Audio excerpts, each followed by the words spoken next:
Bismillahirrahmanirrahim. Assalamualaikum warahmatullahi wabarakatuh. Alhamdulillah. Assalatu wassalamu ala khatamin nabiyyin wal mursalin wa ala alihi wa sahbihi wa man tabi'ahum bi ihsanin ila yaumil qiyamah. Allahumma salli wa sallim wa karrim ala sayyidina wa maulana wa habibina wa syafi'ina wa qudwatina Muhammadin sallallahu alaihi wasallam. Alhamdulillah, Allah subhanahu wa ta'ala malam ini, malam Jumat, memberikan kita kesempatan untuk pengajian online kita. InsyaAllah kepada seluruh sahabat, kerabat, keluarga handai tolan, dan seluruh teman Facebook dan juga teman YouTube dan Instagram yang saat ini sedang menyaksikan dari berbagai sosial media dan kita live untuk kajian Al-Hikam kita. Dan insya Allah ini akan terus berlanjut sampai di bulan suci Ramadan. Mudah-mudahan Allah panjangkan umur kita, Allah barokahkan hidup kita, Allah subhanahu wa ta'ala menjauhkan kita dari berbagai macam penyakit. Allahumma barik lana fi Rajab wa Sya'ban wa ballighna Ramadan. Dan mudah-mudahan Allah subhanahu wa ta'ala memberikan kita keberkahan bulan Sya'ban, bulan Rajab, dan tentunya Allah menyampaikan kita pada bulan suci Ramadan dengan keadaan sehat, afiat, dan terjauhkan dari berbagai macam bencana malapetaka, terjauhkan dari berbagai macam musibah, sehingga kita semua bisa beraktivitas pada bulan suci Ramadan dengan ibadah yang sempurna untuk Allah subhanahu wa ta'ala. Allah memberikan kita kekuatan, Allah memberikan kita kesempatan, Allah memberikan kita hidayah, sehingga kita bisa menjalankan ibadah aktivitas Ramadan kita dengan predikat yang akan kita dapatkan, yaitu la'allakum tattaqun, sebagai hamba-hamba yang tergolong di sisi Allah sebagai orang-orang yang takwa di sisi Allah subhanahu wa ta'ala. InsyaAllah kita melanjutkan kajian Al-Hikam kita. Ini kitab Al-Hikam karya Syekh Atha'illah As-Sakandari. Kita masuk di bab 47 ya. Kita masuk di bab ke-47. Di sini terdapat sebuah untaian hikmah. Kata Syekh Atha'illah, "Idza aradta an ta'rifa qadraka indahu fanzur fi madza yufimuka." Idza aradta an ta'rifa qadraka indahu fanzur fi madza yufimuka. Apabila engkau ingin mengetahui bagaimana kedudukanmu di sisi Allah, ya. Idza aradta an ta'rifa qadrak, ya. Indahu fanzur fi madza yufimuka. Apabila engkau ingin mengetahui bagaimana kedudukanmu di sisi Allah subhanahu wa ta'ala, di sini dikatakan, maka perhatikan di mana Allah menempatkan dirimu, bagaimana Allah menempatkan posisimu. Ya. Sekali lagi, idza aradta an ta'rifa qadraka indahu fanzur fi madza yufimuka. Apabila Anda ingin mengetahui bahwa bagaimana Allah, bagaimana posisimu di sisi Allah subhanahu wa ta'ala, maka caranya mudah. Engkau melihat bagaimana Allah memposisikan dirimu kepadanya. Nah, gitu. Nah, pemirsa dirahmati Allah subhanahu wa ta'ala, kalimat ini sangat dalam secara hakikat. Mengukur diri kita, bahwa apakah Allah itu dekat dengan kita atau tidak. Ya. Itu kita bisa mengukur daripada perasaan kita terhadap Allah subhanahu wa ta'ala. Setiap jiwa manusia yang sehat, ya, pasti dia bisa memposisikan dirinya di sisi Allah. Begitulah dekatnya Allah dengan kita. Makanya ada kalimat dalam hadis qudsi itu, "Ana inda zanni abdi bi." Saya tergantung daripada sangkaan hambaku. Jadi kita itu bisa merasakan bagaimana kedekatan Allah subhanahu wa ta'ala dengan kita. Jadi orang yang berdoa kepada Allah, dia tahu itu, hakul yakin, bahwa doanya diterima, doanya belum diterima, doanya tidak akan diterima, doanya meragukan diterima. Ada orang yang mengatakan doa saya akan diterima, doa saya didengar oleh Allah Subhanahu wa taala. Tapi di hati yang sangat dalam, ya, yang disebut dengan sirrul qalbi, ya, rahasia dari hati yang paling dalam, menyatakan bahwa doa saya belum diterima oleh Allah taala. Dan itu bisa kita rasakan. Makanya posisikan diri kita di sisi Allah, maka itulah posisi kita di sisi itulah posisi kita di hadapan Allah Subhanahu wa taala. Dan kita bisa tahu itu. Makanya di situ kalimatnya idza aratta an ta'rifa qadrak.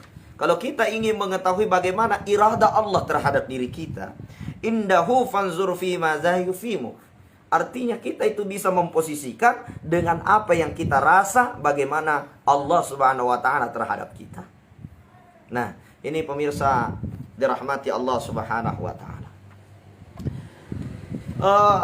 Kalimat ini, ya, di bab 47 kitab Syarhul Hikam, kita bisa mengambil sebuah mubayyinah, sebuah penjelasan yang bisa kita ambil i'tibar, ya.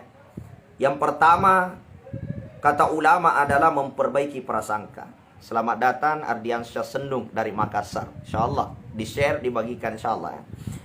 Jadi di sini kalimatnya, ya. Kata Syekh Athaillah As-Sakandari, posisi Allah terhadap kita, bagaimana kita berprasangka kepada Allah Subhanahu wa taala. Ini yang pertama. Jadi prasangka kita itu mempengaruhi kebahagiaan kita. Prasangka itu mempengaruhi ketenangan kita. Dan prasangka itu mempengaruhi bagaimana kita merasakan sebuah kebahagiaan, sakinah, ya. Itu akan sangat tersentuh dengan zon. Apa itu zon? Prasangka kita, ya. Saya berikan satu contoh, pemirsa.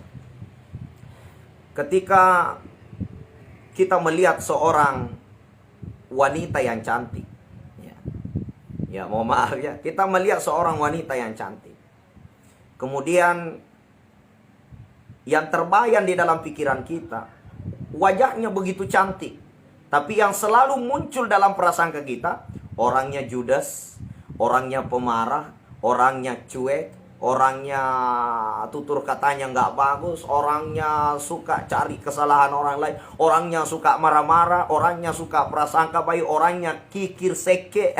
Itu yang muncul dalam pikiran kita. Jadi melihat wanita cantik, tapi yang ada dalam pikiran kita, dia pemalas, dia judes, dia pembohong, ya itu yang muncul dalam pikiran kita. Maka wanita cantik itu dijamin kita melihat mereka tidak cantik. Dijamin kita tidak bahagia melihat mereka. Nah gitu. Tapi kalau kita melihat seseorang yang sederhana, ya, seorang wanita atau mungkin istri kita atau mungkin wanita yang kita lihat itu sederhana, tapi yang terbayang dalam pikiran kita, dia orangnya adem, anggun, akhlaknya baik, tutur katanya bagus, dia orangnya jujur, orangnya sederhana, alami, taat ibadah, nggak suka berbohong, maka orang yang sederhana itu akan kelihatan sangat cantik di mata kita. Kenapa? Karena kecantikannya bukan ditentukan daripada bentuk yang dia miliki, akan tetapi apa yang kita prasangkakan kepada mereka, itulah ukuran kecantikan bagi setiap orang yang kita lihat. Ya, ini pengaruh daripada zon atau prasangka. Ya. Nah, pemirsa dirahmati Allah Subhanahu wa taala, begitulah kita menyikapi seluruh jagat raya yang Allah titipkan kepada kita. Kita menghadapi suatu musibah, kita menghadapi suatu bencana, kita menghadapi suatu ujian dari Allah Subhanahu wa taala yang sangat berat. Akan tetapi ketika kita menerima dengan hati yang lapang, menerima bahwa kita ini adalah orang yang memiliki sebuah kekasih tertinggi, yaitu Allah Subhanahu wa taala. Karena orang beriman itu memiliki perasaan cinta yang sangat tinggi hanya untuk Allah Subhanahu wa taala. Itu dalam Al-Qur'an dikatakan walladzina amanu asyaddu hubban lillah. Walladzina amanu, orang-orang beriman itu asyaddu hubban lillah. Kecintaannya itu tidak ada yang mengalahkan hanya untuk Allah. Lillah karena Allah kita ibadah, Allah kepada Allah. Allah atas kehendak Allah segalanya terjadi, ilallah dan kepada Allah kita akan kembali. Hanya itu yang ada di dalam hati orang yang beriman kepada Allah Ta'ala. Nah, Selamat datang Ananda Feeding Mangisoma, mahasiswa PPH hadir. Oke, mahasiswa tahassus Institut Agama Islam Asadiah, ini mahasiswa saya. Selamat datang Ananda, silahkan dibagikan, di-share sebanyak-banyaknya. Simak ya. Selamat datang Suarni Hamid. Mantap Pak Ustadz. Oke, siap, kita lanjut. Zon, prasangka, ini sangat mempengaruhi kebahagiaan kita. Ya. Kita bisa, saya sudah memberikan satu contoh tadi ya. Ketika kita melihat ya, seorang wanita yang cantik tapi yang terbayang dia judes, dia pembohong, dia suka cerita jeleknya orang, dia kikir, dia kotor, dia kumuh. Dengan pikiran kita itu membuat mereka tidak cantik, secantik apapun dia. Karena kita telah berprasangka sesuai dengan apa yang ada di dalam benak kita. Kita melihat seorang wanita, dia sederhana, ya sebenarnya dia tidak cantik. Akan tetapi yang terbayang dia orangnya baik, jujur, murah senyum, dia tidak suka berbohong, dia pemurah, dia suka memberi, suka sedekah. Yang terbayang itu akan membuat mereka sangat cantik. Karena yang mempengaruhi kecantikan mereka sebenarnya di sisi kita adalah prasangka kita. Ini pentingnya prasangka. Jagat raya kita sikapi seperti itu. Bila kita menghadapi satu ujian, kita bisa lihat bagaimana kecintaannya Rabiatul Adawiyah, ya, seorang sufi dari kaum wanita, ya. Rabiatul Adawiyah adalah seorang wanita yang menjadikan Allah itu betul-betul hanya satu-satunya kekasih. Ya, kita pernah dengar kisahnya Rabiatul Adawiyah didatangi oleh seorang laki-laki yang sangat kaya, tampan, dan semua wanita suka sama dia. Tapi dia sangat cinta dengan Rabiatul Adawiyah. Dia datang mengucapkan rasa cintanya kepada Rabiatul Adawiyah. Ya Rabiah, aku sangat mencintai kamu. Tidak ada yang paling saya sukai di dunia ini kecuali dirimu. Maka apa kata Rabiatul Adawiyah? Adik saya lebih cantik, ya.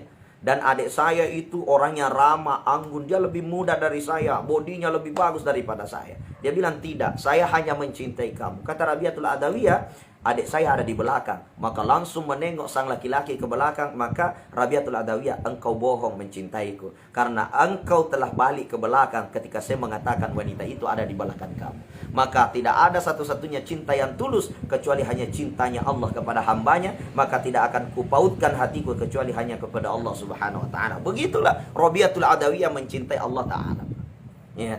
Nah pemirsa dirahmati Allah, Rabiatul Adawiyah suatu ketika dia terjatuh. Pada saat dia jatuh, kakinya sakit. Ya, kalau istilah bahasa Bugis itu kepangi. Kakinya bengkak, sakit. Apakah Rabiatul Adawiyah menangis-nangis dengan kesakitan? Tidak. Apa nyanyian Rabiatul Adawiyah? Kata Rabiatul Adawiyah, lakal hamdu wa lakas syukru, lakal hamdu wa lakas syukru, lakal hamdu wa lakas syukru. Itu menyanyi-nyanyi Rabiatul Adawiyah. Lakal hamdu, hanya kepadamu aku memuji, ya kekasihku, ya. Wa lakas syukru, dan hanya kepadamu saya memanjatkan kesyukuranku. Sahabatnya bertanya, ya Rabiatul Adawiyah, bukankah kamu telah jatuh, kakimu sakit? Kenapa kamu seakan-akan bergembira dalam keadaan kesakitan? Apa kata Rabiatul Adawiyah? Mengapa mesti saya bersedih dengan hadiah terindah dari kekasihku? Sepahit apapun hadiah itu, karena pemberian kekasihku, aku harus berbahagia dengan pemberian itu. Begitulah kekuatan zon, prasangka pemirsa, ya. Jadi kalau prasangka kita bagus, maka itulah posisi kita terhadap kehidupan ini. Kalau prasangka kita buruk, maka sebenarnya kehidupan kita sedang buruk. Jadi central output daripada kebahagiaan kita di dunia ini adalah prasangka kita. Ya, ini penting. Jadi dalam kitab Al-Hikam itu, ya, dikatakan idza aradta an ta'rifa qadrak, kalau posisi kita itu mau ditahu bagaimana kedekatan kita dengan Allah, bagaimana kita ini ditolong oleh Allah atau tidak. Di sini katakan indahu fanzur fi ma za yufimu. Artinya tatap bagaimana engkau memposisikan Allah pada dirimu. Bagaimana kecintaanmu kepada Allah. Di saat kamu mendapatkan sebuah musibah, mendapatkan sebuah nikmat, yang paling utama kau ingat adalah siapa? Ya, ketika bang motor kita meletus, yang kita ingat pertama apa? Mesti kita ingat bengkel, Pak. Ketika kita sakit, langsung ingat dokter, Pak. Ketika kita ada utang, yang kita ingat adalah uang. Bagaimana kita bisa membayar utang? Nah, maka sebenarnya kita memposisikan diri kita jauh dari Allah Ta'ala. Karena orang yang dekat dengan Allah Subhanahu Wa Ta'ala, apapun problematika hidup yang dihadapi, yang paling pertama dia ingat adalah Allah. Lillah, untuk Allah kita ibadat, alallah, atas kehendak Allah segalanya terjadi, ilallah, dan kepada Allah kita akan kembali. Itu konsep, ya. Jadi pemirsa dirahmati Allah Subhanahu wa taala, yang paling utama kita ingat itu adalah Allah. Allah yang menyelesaikan masalah. Gak apa-apa kita sakit ingat dokter, motor, mobil kita rusak ingat bengkel, itu gak jadi masalah. Cuma yang terpenting jangan lupa Allah dulu sebelum kita mengingat wasilah-wasilah yang akan kita lakukan. Sebelum kita ingat ikhtiar-ikhtiar yang akan kita lakukan, kita kembalikan ke Allah dulu.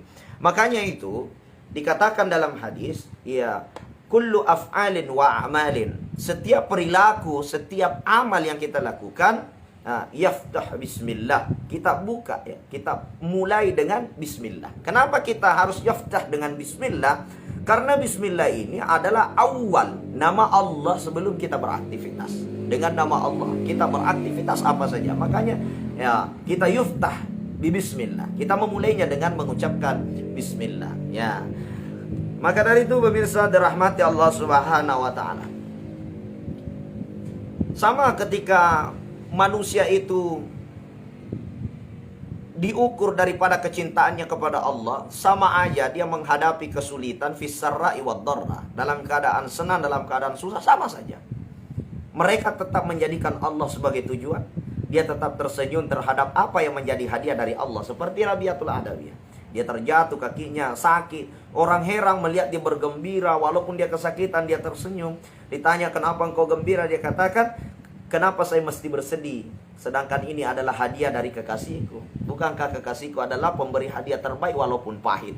Karena kenapa? Yang terngiang di dalam benaknya, yang termaktub di dalam hatinya, yang terpikir dalam otaknya itu adalah Allah, Allah, Allah. Nah, pemirsa dirahmati Allah Subhanahu wa taala, kekuatan zanni, kekuatan prasangka ini mempengaruhi kebahagiaan.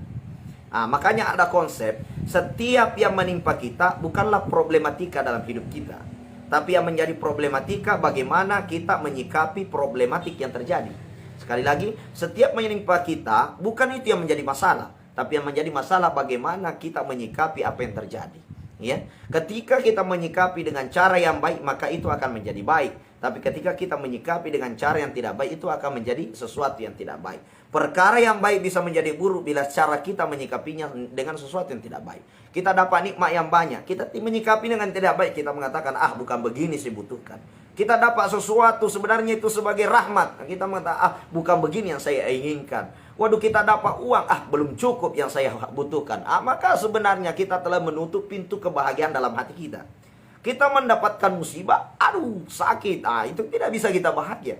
Tapi dengan musibah yang kita miliki, kita dapatkan, kita ditimpakan oleh Allah Ta'ala, kita bisa mengatakan, hadza min fadli Rabbi, ini dari Tuhanku. Kenapa mesti saya bersedih? Sedangkan ini adalah dari kekasihku, itu Allah Ta'ala. Maka yakinlah, kita akan berbahagia dengan apapun yang menimpa kita. Kita ini minallah, dari Allah, ilallah, dan kita akan kembali kepada Allah. Apabila manusia menyadari ini, Pak, insya Allah mereka akan bahagia. Itu kekuatan zat. Kemudian yang kedua pemirsa, yang namanya manusia itu dinamis, bukan statis. Dia bisa berubah kapan saja. Hari ini kita berbahagia karena kita mendapat nikmat, kita mendapat fasilitas dari Allah, kita mendapat berbagai macam nikmat-nikmat dari Allah Ta'ala. Ya, kita berbahagia, ya. Mungkin ada yang kita inginkan semua terkabul. Kita senang dengan hal itu, ya. Akan tetapi jamaah dirahmati Allah Ta'ala, pemirsa dimanapun berada, kita tidak akan berbahagia bila kita mendapatkan musibah. Ya, mungkin saja besoknya kita berubah, ya. Hari ini kita tersenyum, besok sakit gigi, biar makanan seenak apapun, istri secantik apapun, tidak ada enak rasanya. Kenapa? Karena kita lagi sakit gigi. Kemarin kita tersenyum berbahaya. Jadi manusia itu bisa berubah kapan saja, ya. Manusia itu bisa berubah dengan keadaan yang dia hadapi, ya. Manusia itu bisa tersenyum hari ini, bahkan hanya 1 jam kemudian dia bisa menangis, ya. Maka dari itu, pemirsa dirahmati Allah Subhanahu wa taala, di dunia ini tidak ada yang abadi, tidak ada yang statis, tapi semuanya dinamis, berubah seketika. Makanya Dikatakan dalam Al-Quran itu, kullu man 'alaiha fani wa yabqa wajhu rabbika dzul jalali wal ikram. Segala sesuatu yang Allah ciptakan, semua itu adalah fana. Sebentar saja, semua memiliki jangka waktu, semua bisa berubah kapan saja. Wa yabqa wajhu rabbika dzul jalali wal ikram. Yang berdiri tegak tanpa ada perubahan sedikit pun hanyalah Allah Subhanahu wa taala. Jadi pemirsa dirahmati Allah, saya berikan satu contoh. Ketika orang butuh sama kita, mungkin dia lagi ada utang gitu. Dia lagi ada utang, dia mau bayar. Kemudian kita pinjamkan uang, dia akan menganggap kita sebagai malaikat penolong. Dia akan menganggap kita, oh kamu adalah malaikat penolong bagi saya. Andainya bukan karena kamu, saya nih sudah jadi apa gitu. Kita dianggap sebagai malaikat penolong. Tapi di saat kita menagih, kita dianggap malaikat pencabut nyawa, Pak. Ya kenapa? Karena statis manusia itu. Di saat mereka butuh, mereka menangis-nangis. Ya, dan tentu pemirsa yang sudah menikah itu mengalami. Ya, makanya dikatakan tidak ada dikatakan tahun tahun madu. Yang ada itu hanya bulan madu. Ya. Kenapa? Karena kenikmatan dalam rumah tangga itu tidak lama gitu. Makanya ketika kita membayangkan sebuah kenikmatan yang berdasarkan syahwat, bukan berdasarkan daripada tindak kita untuk menciptakan kebahagiaan itu, maka kita tidak akan pernah bahagia. Apapun itu. Kita mau beli mobil, begitu menggebu-gebunya kita. Sudah punya mobil, biasa aja. Bahkan kadang-kadang kita sudah abaikan saja. Kenapa? Karena hakikat manusia itu, ya itu dia dinamis. Ya, mereka akan berubah seketika. Makanya doa yang diajarkan Rasulullah SAW di akhir sujud kita, bahkan ada ulama mengatakan dibaca di akhir tahiyat kita, dan ada yang mengatakan selesai salam baru dibaca. Pada saat usap muka dibaca, itu adalah perbedaan pendapat daripada ulama, tapi ini hanya cabang, bukan persoalan akidah, ya, bukan persoalan khusus, ya, bukan inti dalam agama. Yaitu doa, ya muqallibal qulub tsabbit qalbi ala dinika wa ala ta'atik. Wahai yang membolak-balik hati, tetapkan hatiku dalam ketaatan dan ketundukan kepada agamamu ya Allah. Artinya apa? Memang hati itu muqallib, selalu berbolak-balik. Hari ini, hari ini. Makanya kenapa ketika orang ada transaksi, ya mungkin dia jual beli atau dia melakukan sebuah transaksi utang piutang, Allah Subhanahu wa taala menyuruh kita itu dalam Al-Qur'an itu faktubu. Ya, kita harus buat catatan. Kenapa? Karena manusia itu berubah-berubah. Mungkin hari ini begitu komitmen apa yang dia katakan, besok dia berubah pada saat kita tagih gitu.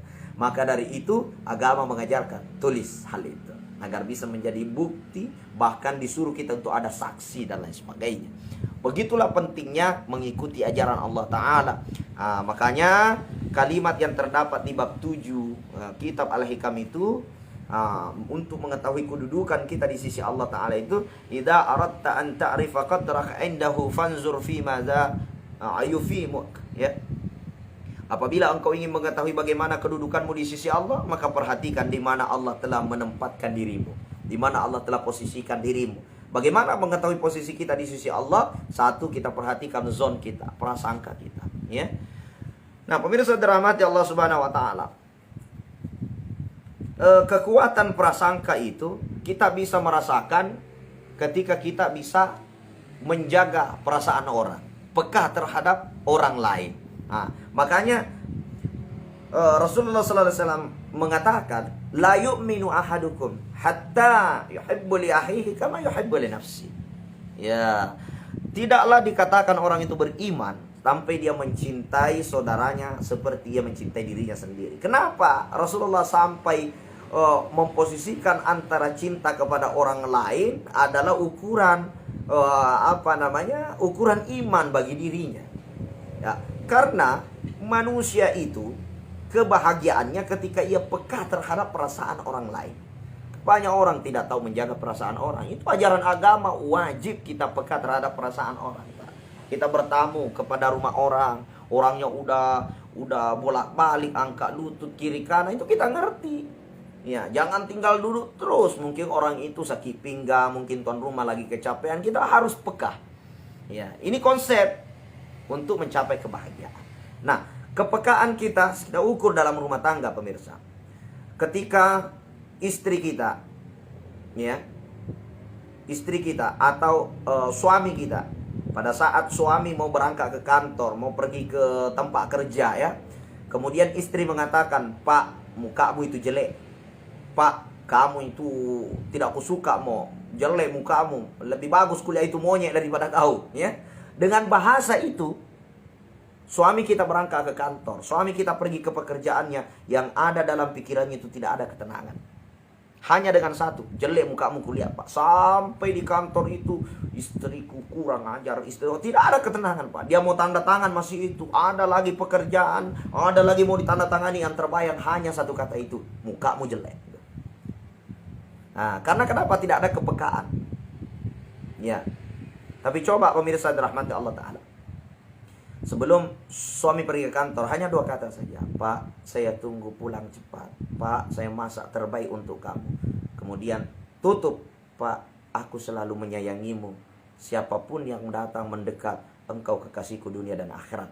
Kalimat itu sampai di kantor pun Bapak tidak akan pernah berhenti berbunga-bunga hatinya. Ada pelayan di kantor, ada tanda tangan, ada berkas yang banyak, nggak ada kepusingan. Mereka berjalan alami dengan hati yang berbunga-bunga, hanya dengan menjaga perasaan orang. Jadi orang yang beriman itu adalah orang yang peka dengan perasaan orang lain.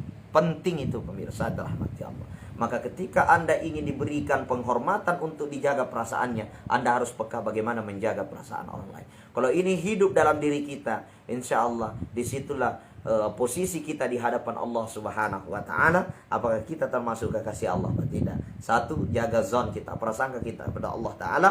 Kemudian yang kedua, terpenting, kita harus memiliki kepekaan perasaan terhadap ciptaan Allah. Kemudian yang ketiga, jadikan gantungan hati kita hanya untuk Allah Ta'ala. Karena orang yang bergantung selain kepada Allah tidak akan pernah bahagia, Pak. Mengharap sanjungan, ketika dia bekerja, sedikit saja celaan mereka akan terpuruk dan mereka akan lemah dari pekerjaan itu. Ketika mereka berbuat perbuatannya itu tidak disanjung, malah ada hinaan sedikit pun, merasa orang tidak puas, maka mereka akan lemah dengan pekerjaan usaha yang dia dirikan itu. Maka ketika kita ingin kuat dengan apapun yang kita lakukan, maka jadikanlah, saya tidak butuhkan apa komentar Anda, tapi saya hanya butuh bagaimana Allah menatap hati saya, menatap diri saya. Karena tujuan saya adalah Allah, saya dari Allah, saya hidup untuk Allah, dan saya akan kembali kepada Allah esok hari, bukan kembali kepada apa yang engkau prasangkakan kepada diri saya. Ketika kehidupan kita diatur dengan cara seperti ini, maka yakin pemirsa, Allah Ta'ala, alladzi anzala as-sakinata fi qulubil mu'minin, alladzi anzala as-sakinata bil mu'minin, ya. Allah itu akan menurunkan sakinah di dalam hati kita. Alladzi anzala as-sakinata fi qulubil mu'minin. Allah akan menurunkan kebahagiaan sakinah itu di dalam hati kita. Pemirsa dirahmati Allah, saya kira inilah kajian Al-Hikam kita di bab 47. InsyaAllah kita lanjutkan pada bab 48 di pertemuan selanjutnya. Saya Asmar Lambo, mohon maaf atas segala kekurangan. Wabillahi taufiq wassa'adah. Hadanallahu wa iyyakum ila sabilis salam. Assalamualaikum warahmatullahi wabarakatuh.